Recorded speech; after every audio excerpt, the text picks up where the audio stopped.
Jauh berjalan banyak dilihat, dan pengalaman adalah guru yang paling bijaksana. Pantang seorang muslim jatuh 2 kali di tempat yang sama. Hari ini lewat sini jatuh, pantas belum pengalaman. Besok lewat situ lagi jatuh lagi, goblok amat. Si amat saja tidak goblok. Kita mau bicara keagungan Ramadan yang ditandai 3 hal.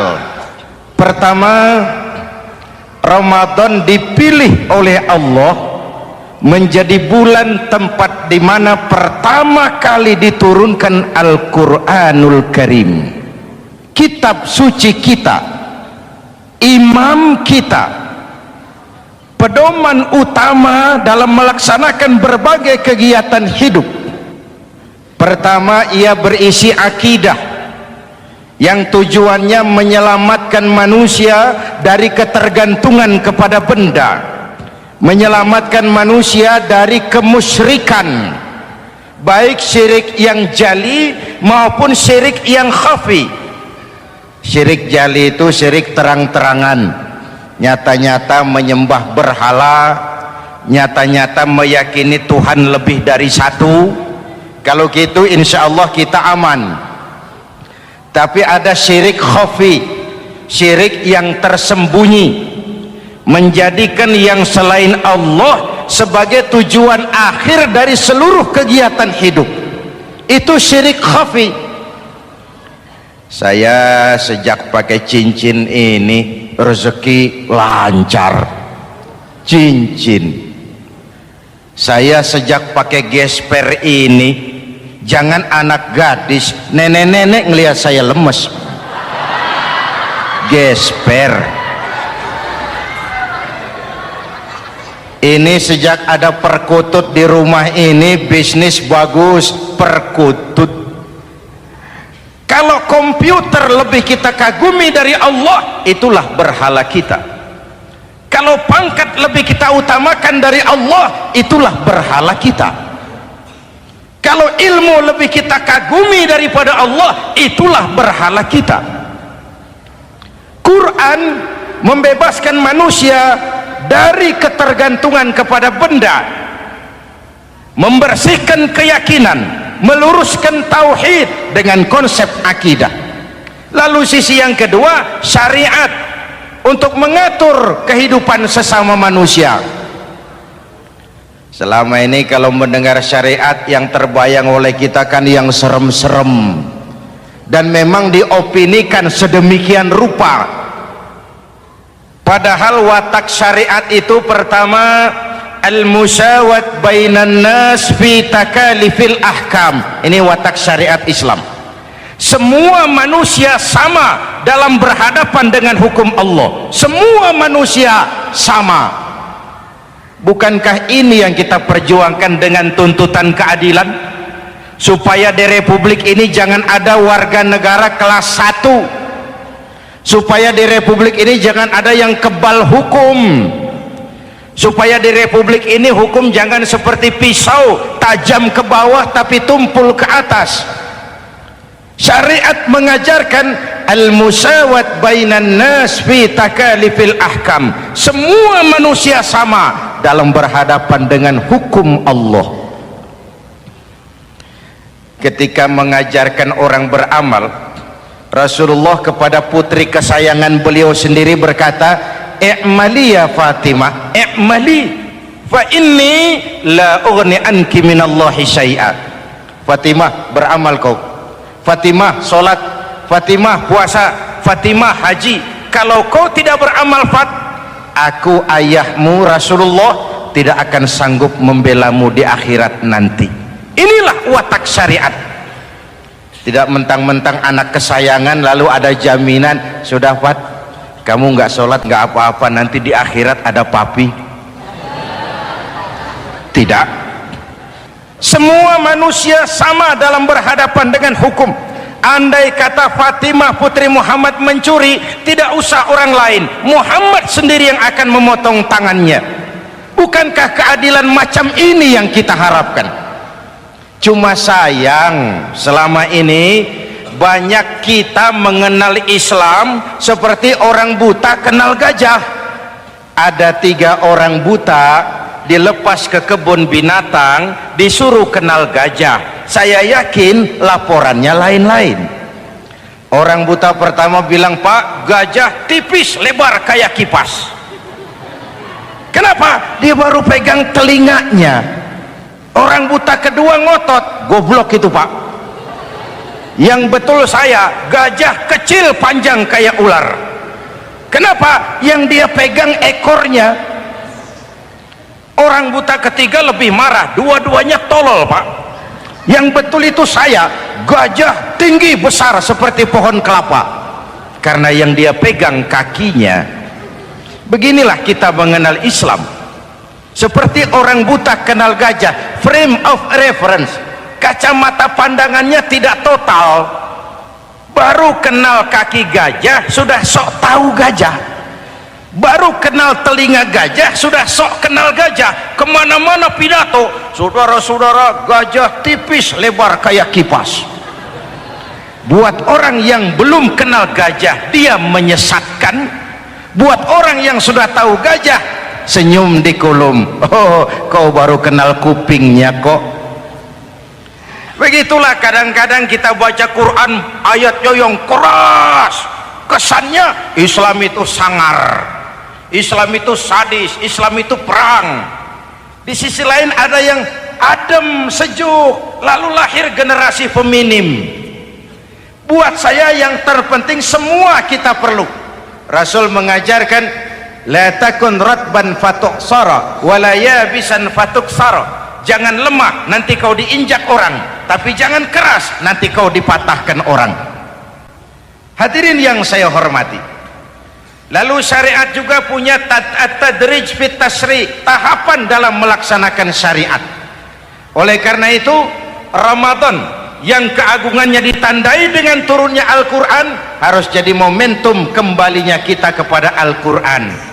Quran itu imam, kita ini makmum. Saya mau tanya, imam ikut makmum apa makmum ikut imam? Makmum ikut imam apa imam ikut makmum? Makmum ikut imam. Kalau Quran imam dan kita makmum, kita ikut Quran, jangan Quran diminta ikut kita. Imam ruku, kita ruku. Imam sujud, kita sujud. Imam i'tidal, kita i'tidal. Ke barat kata Quran, ke barat kita berangkat. Ke timur kata Quran, ke timur kita menuju. Halal kata Quran, ambil. Haram menurut Quran, tinggalkan. Kalau dia imam dan kita adalah makmum, mari berimam kepada Al-Quranul Karim. Yang kedua, keagungan Ramadan ditandai dengan perintah melaksanakan ibadah puasa. Para ulama menyebut puasa itu ibadah sirriyah, ibadah rahasia, ibadah abstrak, tidak ada unsur sugesti. Kalau kita sholat, orang lihat. Kita sedekah, orang tahu. Kita pergi haji, satu kampung nganter. Kita puasa, cuma kita dan Allah. Pura-pura sholat, ketahuan, Pak. Pura-pura sedekah, nggak bisa dong, apa yang disedekahin. Pura-pura haji, kemana perginya? Tapi pura-pura puasa, gampang. Keluar rumah, bibir lap yang kering, jalan lemesin dikit, ada angin miring, lemes amat, puasa. Sirriyah, abstrak. Ibadah lain bisa dinilai, wah itu teman kita sodakohnya berani ya. Kok tahu kamu? Kelihatan dari jumlahnya. Itu sholatnya khusyuk ya. Kok ngerti kamu? Kelihatan dari geraknya. Tetangga sebelah itu rasa-rasanya hajinya mabrur ya. Kok ngerti kamu? Kelihatan dari tingkah lakunya setelah pulang haji. Kalau yang sebelah lagi itu haji tomat. Di Mekah tobat sampai kampung kumat. Ibadah lain kelihatan bisa dinilai, tapi puasa tidak bisa dinilai. Belum pernah saya dengar orang bilang, teman kita puasanya mantap betul ya, kok tahu kamu? Beludah terus. Nggak ada hubungannya. Oleh karena puasa ibadah sirri, ibadah abstrak, maka yang terbentuk dari ibadah ini pertama keikhlasan. Ini sikap hidup yang paling penting. Orang lain mau puji atau tidak bukan soal, orang lain mau dengar atau tidak bukan soal. Ini urusan saya dengan Allah. Dari ibadah sirri seperti ini terbentuk keikhlasan, dan itu penting. Penyakit yang namanya stres lalu menjadi stroke itu umumnya karena orang kehilangan keikhlasan. Tetangga sebelahnya beli TV, dia demam, panas dingin. Temannya naik jabatan, dia masuk rumah sakit. Temannya beli rumah, dia mati. Disiksa oleh perasaannya sendiri. Marilah hidup dengan ikhlas, beramal ikhlas. Saya menyantuni yatim bukan karena disorot TV, bukan karena masuk majalah, bukan karena dimuat koran, karena Allah. Berpakaian ikhlas. Saya berpakaian ini karena perintah Allah menutup aurat, bukan karena tuntutan Ramadan. Kalau cuma tuntutan Ramadan, Ramadan saja bagus busana muslim. Selesai Ramadan kembali pusar merajalela. Menerima jabatan ikhlas, ini amanah dari Allah. Jabatan adalah alat untuk mengabdi, bukan cuma alat yang melahirkan kekuasaan dan fasilitas. Kalau kekuasaan dianggap sebagai fasilitas dan kekuasaan, maka yang lahir tentu akhirnya maling-maling baru, yang lahir rampok-rampok baru, yang dikuras ya harta negara. Hadirin yang saya hormati, ikhlas menerima jabatan dengan keyakinan ini amanah Allah, amanah akan dimintakan pertanggungan jawab. Ini alat untuk berbuat baik, ini alat untuk mengabdi. Kalau cuma digambarkan kekuasaan jabatan sebagai kekuasaan dan fasilitas, itu yang lalu banyak melahirkan rampok-rampok baru. Betul? Iya, kalau jabatan kan gajiannya jelas. Menteri gajinya jelas, anggota DPR gajinya jelas, presiden, wakil presiden gajinya jelas. Tetapi ketika fasilitas dan kekuasaan banyak memberikan hasil, jangan heran lalu muncul penjarahan terhadap kekayaan-kekayaan yang justru merupakan milik rakyat. Ikhlas dalam menerima jabatan, ikhlas dalam berbuat, ikhlas dalam beramal. Lalu yang kedua, jujur. Tadi siang saudara sholat zuhur apa tidak? Sholat. Yang sholat? Ya enggak, ya enggak. Sebelum sholat zuhur kan saudara berwudu. Waktu berwudu kan saudara berkemur, memasukkan air ke mulut. Umpama waktu berkemur saudara korupsi, dikit saja airnya saudara minum, jangankan hansip, jangankan satpam, jangankan polisi, teman sebelah pun tidak tahu kalau waktu berkemur kita korupsi. Kenapa kita tidak mau melakukan itu? Ada rasa malu kepada Allah. Alangkah positifnya kalau ini diterjemahkan dalam kehidupan. Sekarang kan kita berpikirnya Allah ditekan. Kamu korupsi ya? Iya, Tuhan kan tahu. Biarin, Tuhan mah tahu, nggak ribut. Nggak ribut katanya. Tapi kalau orang, 3 orang saja tahu, geger kantor. Bayangin, Tuhan aja ditekan, Tuhan diintimidasi, apalagi orang lain.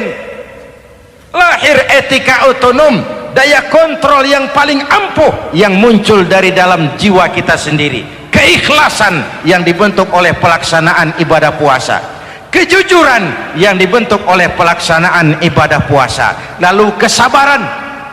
Kata Nabi, as-siyamu junnatun, puasa itu benteng, dinding. Fa idza kana yaumus siyami ahadikum, kalau salah seorang kamu tengah berpuasa, fala yarfus, jangan berkata kotor, wala yafsuk, jangan berkata keji, wa in sabahu ahadun au qatalahu falyaqul inni shaim, inni shaim. Kalau ada orang mencaci maki dia, bahkan mengajak dia berkelahi yang menurut ukuran dia mesti menang, tapi karena puasa, maaf, saya bukan nggak berani sama kamu, saya sedang puasa. Kalau mau berkelahi juga ntar aja habis buka, segeran dikit berantemnya. Inni shaim, maaf, saya sedang berpuasa. Itu merupakan benteng. Orang itu kan kalau lagi puasa kondisi lapar, haus, temperamen kan tinggi, sedikit tersinggung temperatur naik, sama marah gampang. Kalau waktu begitu dia bisa sabar, ketika kenyang sudah nggak ada masalah. Sabar baik dalam taat kepada Allah, sabar dalam melaksanakan perintahnya, sabar dalam meninggalkan larangannya, dan sabar di dalam menghadapi musibah, kesulitan-kesulitan dalam kehidupan kita. Hadirin, kalau ibadah berpuasa kita baik, kita yang malam ini pasti bukan kita 20 hari yang lalu. Kita yang malam ini, kita yang sudah ditempa oleh penggojologan Ramadan, ditempa oleh kawah candra di mukanya Ramadan, sehingga membias dalam pembentukan pribadi. Setiap ibadah yang dikerjakan dengan benar pasti punya dampak positif dalam meluruskan moral orang yang melaksanakan ibadah itu sendiri. Jangan sampai terjebak kepada rutinitas ritual. Akhirnya seperti yang sering saya ungkapkan, sholat rajin, maksiat tekun, baca Quran mau, fitnah orang hobi, sedekah ya sedekah tapi nyolongnya lebih gede dari sedekahnya. Sedekahnya cuma untuk ngumpetin korupsinya. Akhirnya jadi lipstik, akhirnya jadi dekorasi. Setiap ibadah yang dikerjakan dengan benar punya dampak positif dalam meluruskan moral dan memperbaiki akhlak orang yang melaksanakan ibadah itu sendiri. Begitulah Ramadan, ada pelaksanaan ibadah puasa. Dan untuk puasa Nabi bersabda, lis-shaimi farhatani, farhatun indal iftar wa farhatun inda liqa'i rabbih. Buat orang yang berpuasa ada dua kegembiraan yang tidak dimiliki oleh yang tidak melaksanakan puasa. Dua kegembiraan. Pertama, farhatun indal iftar, kegembiraan menjelang saat-saat berbuka. Hati itu besar, rasa optimisme, padahal bukanya cuma sama tempe, sama tahu, sama ikan asin, tapi entah makin dekat maghrib hati makin berbunga, ada kebahagiaan yang tidak bisa diceritakan. Allahumma lakasumtu, ya Allah, hari ini saya laksanakan perintahmu, saya lawan rasa nafsu, saya tempuh lapar, haus, saya tunaikan semua ini. Itu kegembiraan yang puasa. Yang kedua, wa farhatun inda liqa'i rabbih, kegembiraan kedua nanti di akhirat pada saat bertemu dengan Allah subhanahu wa ta'ala. Masuk surga nikmat, bertemu Allah jauh lebih nikmat. Hadirin yang saya hormati, bahkan di surga ada sebuah pintu yang khusus disiapkan bagi orang-orang yang melaksanakan puasa. Tidak bisa masuk ke pintu itu kecuali orang yang puasa. Dan pintu itu disebut pintu Rayyan, Babur Rayyan, pintu Rayyan, yang hanya boleh dimasuki orang-orang yang melaksanakan ibadah puasa. Hadirin, lalu yang berikutnya, ibadah puasa ganjarannya abstrak. Kalau ibadah lain kita bisa lihat itu, sholat berjamaah pahalanya begini, haji kalau mabrur pahalanya begitu, sodakoh pahalanya begini.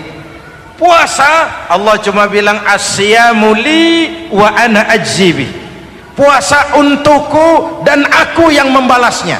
Berapa besar balasan Allah tidak diberitahu. Artinya apa? Kalau saudara kerja mandor bilang, mas kau kerja sama saya, gajimu sebulan 5 juta, ketahuan sebulan 5 juta, kita kan bisa kong kaling kong, ada mandor rajin, tidak ada mandor kendor, pokoknya jatah 5 juta. Tapi kalau mandor cuma bilang, mas kau kerja sama aku, soal gajimu nanti aku yang atur, berapa besarnya nggak dikasih tahu. Aturan seperti ini harusnya membuat kita kerja lebih hati-hati. Sebab apa? Mungkin gaji kita sama saja 5 juta kalau kerja biasa-biasa, mungkin jauh lebih besar kalau pekerjaan memuaskan, mungkin tidak digaji sama sekali kalau pekerjaan sembarangan. Tidak dijelaskannya gambaran pahala puasa menjadi sugesti untuk melaksanakan ibadah puasa ini dengan sebaik-baiknya. Hadirin yang saya cintai, yang ketiga soal keagungan Ramadan ini. Di dalam bulan Ramadan ada satu malam yang bobotnya khairun min alfi syahrin, satu malam tapi lebih baik daripada 1000 bulan, yang kita kenal dengan malam Qadar atau Lailatul Qadar. Sementara itu adanya pada sepertiga yang akhir dari bulan Ramadan, terutama di malam-malam ganjil. Di negeri kita lihat terjadi pergeseran nilai. Awal-awal Ramadan minggu pertama pasar sepi, masjid ramai, full house, meledak. Betul? Padahal Rasul memberikan contoh, kalau sudah masuk sepertiga yang akhir Ramadan, beliau sing-singkan lengan baju, hamparkan sajadah, lebih banyak di masjid daripada di rumah. Itu baginda Rasul. Sing-singkan lengan baju, hamparkan sajadah, lebih banyak di masjid daripada di rumah. Hadirin yang saya hormati, di situ makna meraih kemenangan. Karena itu lebaran lain dengan Idul Fitri. Lebaran siapa saja boleh ikutan, tapi Idul Fitri milik orang yang melaksanakan ibadah Ramadan dengan baik. Nah, saya kembali kepada Lailatul Qadar. Semua kita, kecil atau besar, sengaja atau tidak, khilaf atau terpaksa, pasti punya yang namanya dosa. Di sini semua yang hadir nih, include saya, apa ada yang tidak punya dosa? Ayo, jujur. Apa ada di antara kita di sini yang nggak punya salah? Apa ada yang nggak punya dosa? Setiap kita, kecil, besar, sedikit, banyak, terlupa, terpaksa, pasti punya salah. Sekarang kalau mau hitung dagang, kita diberi umur 65, 40 tahun penuh dosa, lalu taubat 25 tahun. Menurut neraca hukum dagang belum seimbang. Dosa 40 tahun ditebus taubat 25 tahun. Menurut neraca hukum dagang. Untung Allah tidak dagang-dagangan kepada kita. Di Ramadan ini Allah ngobrol pahala. Di Ramadan ini Allah membuka pintu rahmah yang seluas-luasnya. Sampai-sampai ada hadis qudsi, "Lau amiltumul khataya hatta mala'atis sama thumma nadimtum fataballahu alaikum." Kalaupun kamu berbuat dosa, penuh langit dengan dosamu, kemudian kamu menyesal dan bertaubat, Allah pasti akan menerima taubatmu. Hadirin yang saya hormati, inilah momentum Ramadan, saat dimana kita melakukan pemutihan diri. Masih ingat cerita dalam kitab Durratun Nasihin? Saya ulang lagi cerita ini untuk sugesti. Ada buajingan tengik, pernah membunuh 99 orang. Satu saat hidayah datang kepadanya, terniat ingin bertaubat. Dicarinya seorang ustadz, ketemu ustadz kepala ngajar. Ustadz, ya, apa? Saya mau taubat, diterima apa tidak taubat saya? Emangnya dosa kamu apa? Saya pernah membunuh 99 orang Ustadz. Ustadznya melotot, wih, banyak amat. Enggak segampang itu nyawa hak prerogatif Allah, cuma Allah yang berhak ngambil. Membunuh tanpa alasan yang benar dosa besar, dosamu kelewat banyak mas, nggak bisa. Dia ponis lebih dulu kayak surga milik bapak moyangnya. Ini preman kita pikir ini ustadz saya niat baik-baik ngomongnya nggak enak. Daripada 99 tanggung, saya lempengin aja nih urusan dah. Dibabat lagi ustadz, tamat, selesai, pas, cepet. Niat taubatnya masih terus, dia mengembara sampai ketemu seorang ustadz yang bijak. Waalaikumsalam ustadz. Assalam. Ada apa? Ustadz, saya mau taubat, diterima apa enggak sih? Oh, sebelum mentari terbit dari sebelah barat, sebelum nafasmu sampai di tenggorokan, Allah akan menerima taubatmu. Boleh jadi dosamu besar, tapi ampunan Allah lebih besar dari dosamu. Begitu Ustaz. Iya. Cuman ngomong-ngomong dosamu apa sih? Ustaz, saya sih tadinya cuma bunuh 99 orang. Terus ada Ustaz ngomongnya nggak enak, jadi saya cukupin 100. Oh, taubatmu diterima asal benar-benar. Cuma begini saja, kampungmu kampung brengsek tuh, lingkunganmu nggak sehat. Kalau kau pulang ke sana lagi, niat taubatmu bisa lentur dan luntur. Kamu pindah saja, hijrah ke kampung lain yang lebih baik. Baik Ustadz, terima kasih. Wah, ngepak koper, pindah. Belum sampai ke kampung yang dituju, ajal datang merenggut nyawa. Ketika roh keluar dari jasad, ini malaikat rahmah dengan malaikat azab rebutan. Kata malaikat rahmah, ini jatah saya, orang ini sudah taubat, tempatnya di surga. Kata malaikat azab, nanti dulu, taubat si taubat, 100 bagaimana urusannya? Bertengkar. Akhirnya Allah mengutus malaikat Jibril, kau adili. Kata Jibril, ukur sajalah mana yang lebih dekat, kampung yang dituju atau kampung yang ditinggalkan. Ketika diukur, kampung yang dituju lebih dekat dari kampung yang ditinggalkan. Kata Jibril, dia jatah malaikat rahmah, taubatnya diterima Allah. Nah, kalau mendengar riwayat seperti ini, jangan diartikan bahwa untuk taubat mesti membunuh 100 orang. Ini harus diartikan bagaimanapun besar dosa dan kesalahan yang kita lakukan, jangan putus asa dari rahmat Allah. Sebaliknya, bagaimanapun banyak kebaikan yang kita kerjakan, jangan puas hati dan sombong diri. Kita belum tahu akhir perjalanan hidup ini.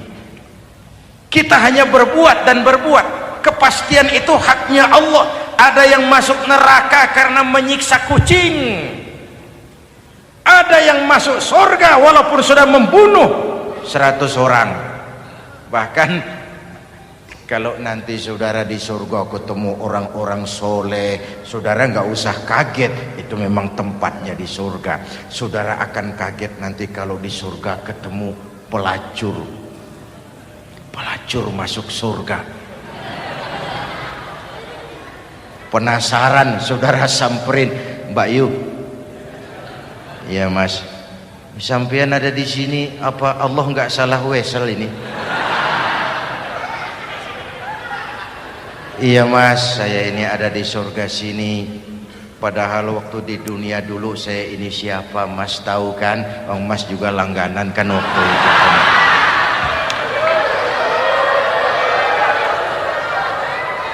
Tapi terus terang saja mas, waktu di dunia itu saya terpaksa betul. Sejak lahir saya sudah yatim piatu. Sejak kecil sudah yatim piatu. Ada tetangga saya muslim sedikit kaya, tapi pelitnya 17 setan. Akhirnya demi tuntutan perut saya merantau ke kota besar. Ada yang nolong, katanya kerjanya ringan, uangnya lumayan. Apa? Yaitu demi sesuap nasi saya lakoni.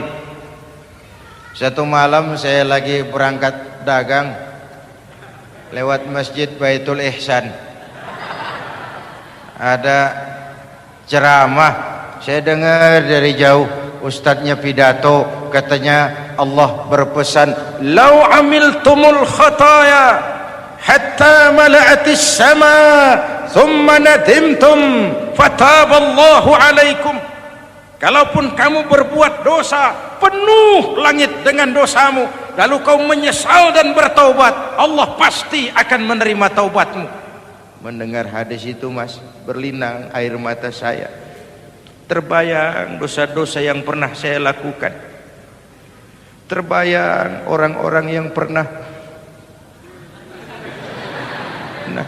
menanamkan modal asing.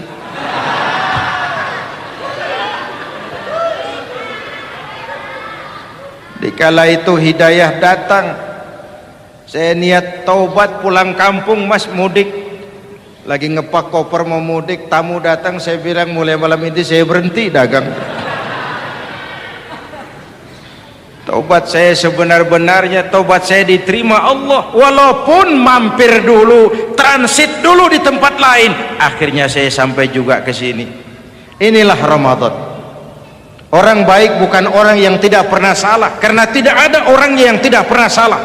Orang baik kalau dia berbuat salah, dia segera sadar, dijadikannya sebagai pelajaran untuk tidak diulanginya lagi di masa yang akan datang. Maka Nabi berpesan, tuba liman syaghalahu aibuhu an uyubin nas. Beruntung benar orang yang kekurangan dirinya menyebabkan dia sibuk sampai tidak sempat mencari-cari kekurangan orang lain. Tapi celaka benar orang yang terlalu sibuk mencari-cari kekurangan orang lain sampai lupa dengan kekurangan dirinya sendiri. Hadirin, karena itu menurut Al-Imamul Ghazali, Lailatul Qadar itu malam istimewa. Adanya pada sepertiga yang akhir di malam-malam ganjil, 21, 23, 25, 27, 29. Tetapi yang ingin mendapatkan Lailatul Qadar harus berjaga-jaga sejak awal Ramadan. Nggak bisa pakai ilmu ngancem. Wah ini 21 malam nih, nggak keluar-keluar dari masjid. 22 libur, 23 absen lagi. Nggak bisa seperti itu. Ingin mendapatkan Lailatul Qadar harus berjaga-jaga sejak awal Ramadan. 1000 bulan kira-kira 83 tahun. Rata-rata umur orang sekarang kita ini jarang yang sampai 83. Jarang. Kalau menyontoh Rasul jatah kita 63. Hadirin yang saya hormati, sehingga dikatakan itulah fasilitas yang diberikan Allah kepada umat Muhammad ini. Walaupun umurnya relatif pendek, tapi amaliyahnya tidak kalah dengan umat zaman dulu. Benar, Nabi Nuh umurnya 950 tahun. Ibadah umatnya berarti panjang, tetapi mereka tidak ada Lailatul Qadarnya. Benar, Nabi Adam umurnya panjang, 2000 tahun, umatnya rata-rata sekian. Tetapi tidak ada nilai tambah yang diberikan Allah kepada mereka. Kita umat Muhammad ini umur relatif pendek. Kalau nyontoh Nabi 63 tahun, betul. Tapi bayangkan ada Lailatul Qadar yang nilainya khairun min alfi syahrin, lebih baik daripada 1000 bulan, dan 1000 bulan 83 tahun. Kalau 10 tahun berturut-turut memanfaatkan Lailatul Qadar, maka artinya umur kita sudah sama dengan umur umat Nabi Nuh alaihi salam. Kualitas ibadahnya yang saya maksud. Tugas kita memanfaatkan peluang-peluang seperti ini dan mengisinya dengan berbagai kegiatan-kegiatan ibadah. Mumpung Allah menyediakan itu buat kita bersama. Tahun depan nggak ada jaminan kita ketemu Ramadan lagi. Karena itu mumpung senyampang ini diberikan kesempatan memasuki minggu-minggu 10 yang terakhir dari Ramadan, sing-singkan lengan baju, hamparkan sajadah, dan berusaha lebih banyak di masjid daripada di rumah. Hadirin yang saya hormati, dari pembicaraan singkat yang saya sampaikan, Ramadan menjadi agung oleh karena 3 hal. Pertama, ia dipilih menjadi bulan tempat di mana pertama kali diturunkan ayat-ayat suci Al-Quran. Karenanya Ramadan disebut juga sebagai Syahrul Quran, bulan Al-Quran. Karenanya Ramadan juga kita lebih intens memasuki kehidupan Al-Quran sebagai makmum dan kita sebagai imam. Jika Quran adalah imam dan kita adalah makmum, maka konsekuensinya makmum harus ikut imam, bukan imam yang ikut makmum. Yang kedua, keagungan Ramadan ditandai dengan pelaksanaan ibadah puasa. Setiap ibadah yang dikerjakan dengan benar pasti punya dampak dalam memperbaiki moral, meluruskan akhlak orang yang melaksanakan ibadah itu sendiri. Maka bulan suci Ramadan menjadilah kawah candra di muka, menjadi bulan training, bulan latihan. Saya sering ibaratkan, Mike Tyson masuk latihan, keluar latihan, tinjunya makin hebat. Hewitt masuk latihan, keluar latihan, tenisnya makin canggih. Zinedine Zidane masuk latihan, keluar latihan, sepak bolanya makin hebat. Kalau latihan tiap hari, main kalah terus, orang kan ngomong, buat apa latihan? Kita sebulan penuh latihan supaya bulan-bulan sesudah Ramadan nanti kita jangan sampai kalah dalam permainan hidup ini. Hidup ini kan permainan. Ada yang sekarang ini main sebagai pedagang, main sebagai pejabat, main sebagai pengusaha, main sebagai seniman. Hidup ini permainan. Wa mal hadhil hayatud dunya illa lahwun wa la'ib.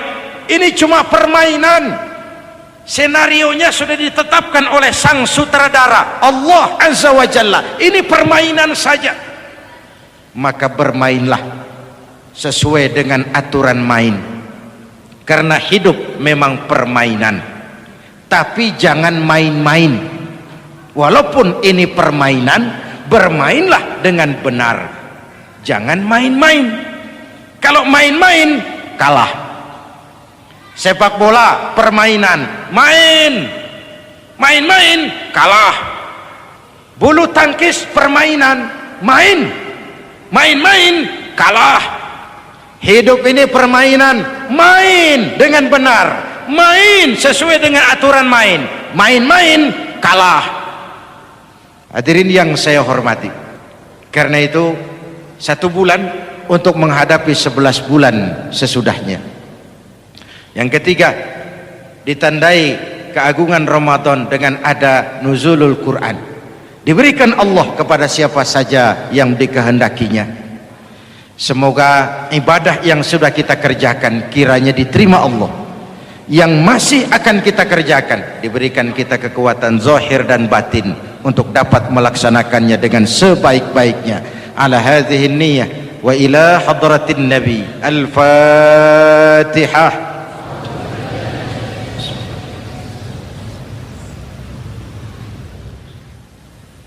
Bismillahirrahmanirrahim. Alhamdulillahi Rabbil Alamin. Allahumma salli wa sallim mubarak ala Sayyidina Muhammadin wa ala alihi wa sahbihi ajma'in. Ya Allah, dengan sepenuh perasaan dan pengharapan, dalam segala kerendahan dan kelemahan, ampuni dosa kami, dosa ibu bapak kami, dosa saudara-saudara kami umat Islam. Kalau selama ini lebih banyak lalai kami dari ingat kami, lebih banyak keluhan kami dari syukur kami, lebih banyak marah kami dari sabar kami, tunjuki kami jalan-Mu yang lurus, yang apabila kami berpijak di atasnya, tidaklah kami akan tersesat buat selamanya. Ya Allah, karuniakan kepada kami rakyat dan bangsa Indonesia pemimpin-pemimpin yang takut kepadamu dan sayang kepada kami. Berikan mereka kekuatan zahir dan batin untuk dapat membawa kami rakyat dan bangsa Indonesia menapak menuju hari esok yang lebih pasti dan lebih baik. Rabbana hab lana min azwajina wa dhurriyyatina qurrata a'yun waj'alna lil muttaqina imama. Rabbana atina fid dunya hasanah wa fil akhirati hasanah wa qina adzaban nar. Rabbana taqabbal minna salatana wa siyamana wa qiyamana wa takhashu'ana wa ta'abbudana wa tammim taqsirana ya arhamar rahimin. Rabbana ja'alna minas su'ada'il maqbulin wa la taj'alna ya Allah minal asqiya'il mardudin. Afdalu ma qultuhu ana wan nabiyyuna min qabli la ilaha illallah.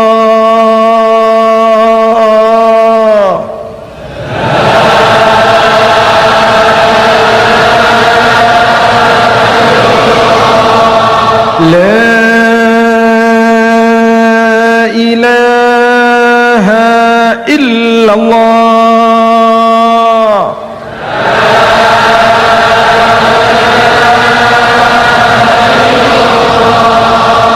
Muhammadur Rasulullah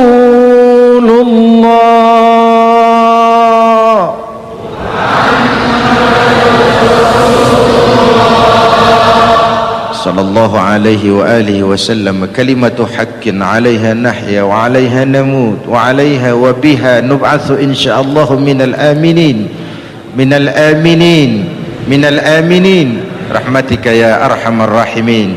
Sallallahu ala sayyidina Muhammad wa ala alihi wa sahbihi ajma'in. Subhana rabbika rabbil izzati amma yasifun, salamun alal mursalin walhamdulillahi rabbil alamin. Wassalamualaikum warahmatullahi wabarakatuh.